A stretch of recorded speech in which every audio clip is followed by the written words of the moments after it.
guys, Kass here. As you may or may not know, Ni No Kuni came out today, which is January 22nd, 2013. So yeah, it just came out. I actually got the last copy at the store today. I figured I might as well go out and buy it considering it came out today and get a couple hours of gameplay in and make this video. So I was heading over to the store and walked in and I was like, oh please, I hope that they have it. You know how sometimes you go and pick up a new game and they're like, no, sold out everywhere, because I haven't pre-ordered it, of course. And anyway, I walked in and turns out that somebody had already canceled their pre-order. So the store had a copy of it, but they just, you know, the person didn't come to pick it up. So they're like, yeah, we have one copy left. And I was like, oh, thank God, this is awesome. So anyway, this is what it looks like. It's just Ni No Kuni, Wrath of the White Witch. So that's what it looks like, and here's the back. So it came out for the PS3 today, and you know, it's a collaboration between Level 5 Studios and Level 5 and Studio Ghibli. So Studio Ghibli, if you may or may not know, it's an animated. They make animated movies such as like Spirited Away, Princess Mononoke, Howl's Moving Castle. They've even made what's the newest one I've seen? Oh, My Neighbor Totoro. So yeah, they've made quite a bit of movies. I'm sure you guys have at least seen one of them. They're pretty popular. So yeah, it's an RPG game, and this game is about a little boy named Oliver who nearly drowns, and his mother saves him, but she suddenly dies of a heart attack right after saving him. And Oliver's upset and he's crying over this doll that his mother made him, and it comes to life. And it turns out that this doll is actually a male fairy who's named Drippy, and Drippy gives him this spell book which allows Oliver to open gateways and actually go into another world, which is, you know, kind of why it's called Ni No Kuni, which is a translation for the another world. And it's a parallel world to the one that he's living in now. So they travel there in hopes of being able to find Oliver's mother. And the whole story is just about him, you know, trying to find her. And there's a white witch who's trying to track him down and kill him. I'm not going to try and spoil too much, but yeah. So anyway, that's pretty much the starting of the story. So for the gameplay, it's pretty much, you know, it's kind of a cool gameplay. You can run around. There's people that follow you, and well, they're creatures that follow you, and they're kind of like companions. Oh, I forget what they're called. Familiars. Familiars. That's what they're called. So these familiars, you can get them throughout the game. I don't really know how many there are in the game, because I heard that the game's about like 80 hours long, around there. You know, I mean, obviously, if you play it and you don't get 80 hours, don't come back and be like, yeah, it wasn't 80 hours. But yeah, so anyway, if you do all the side quests and the main quests and everything, it's about 80 hours of gameplay. So anyway, so these familiars, so they can, when you go into battle against enemies, you can switch them in and out of the game. So, you know, if you find one that you really like that is strong or, you know, fits your style of gameplay, then you can use him more often. It's kind of like, it's not exactly like Pokemon styled, but I mean, you can, you know, play as certain characters, kind of. And anyway, so Oliver is mainly like a magic. He uses a wand to like make most of his attacks, and it's kind of cool because you can run around while making attacks. So it's not like you're fixed, you know, fixed and standing like the Pokemon style, where, you know, you throw a Pokeball and Pokemon pops out, and then you click the attack, and then makes the attack, and the opponent attacks you. You know, it's kind of cool because you can still run around while you're making these attacks.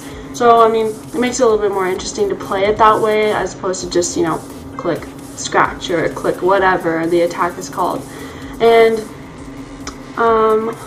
also I wanted to talk a little bit about the art style. So Studio Ghibli provided all of the cutscenes. They're really cool, really well done. I mean, they look exactly like any of the other movies that he's made, you know, that style. It's really nice.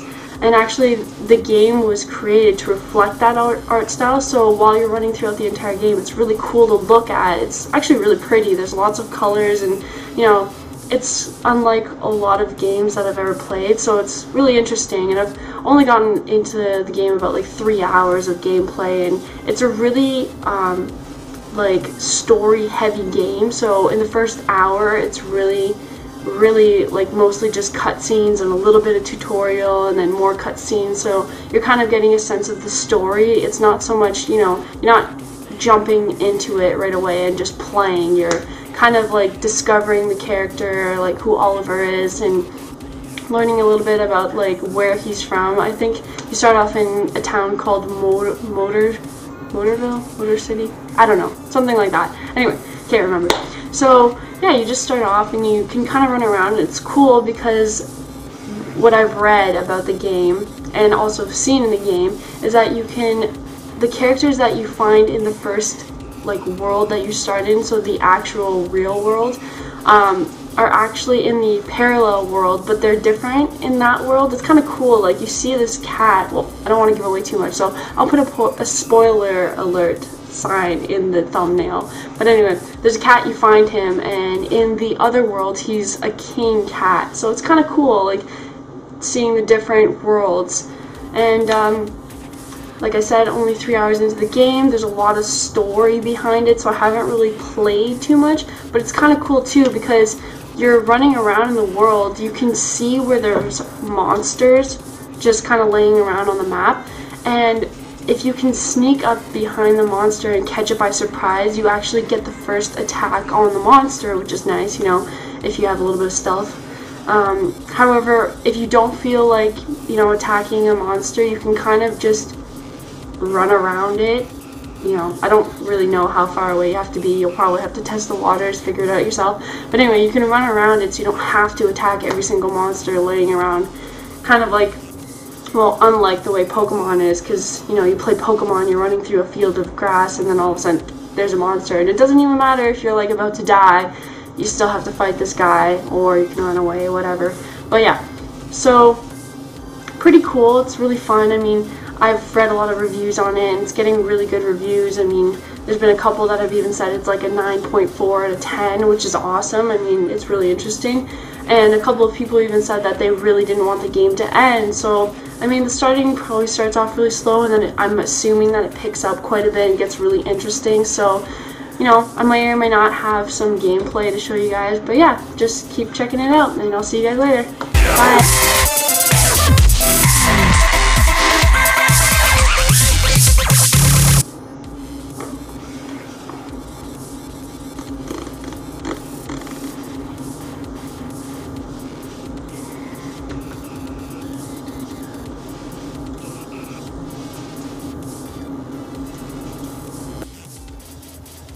Hey guys, Kass here. You guys may or may not know.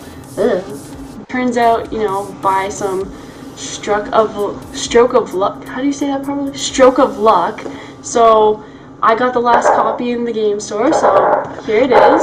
This is what the game looks like.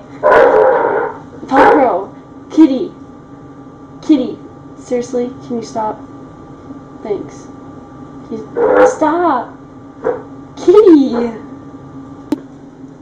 You stop doing that? You monkey? You kitty? You say hi to everybody?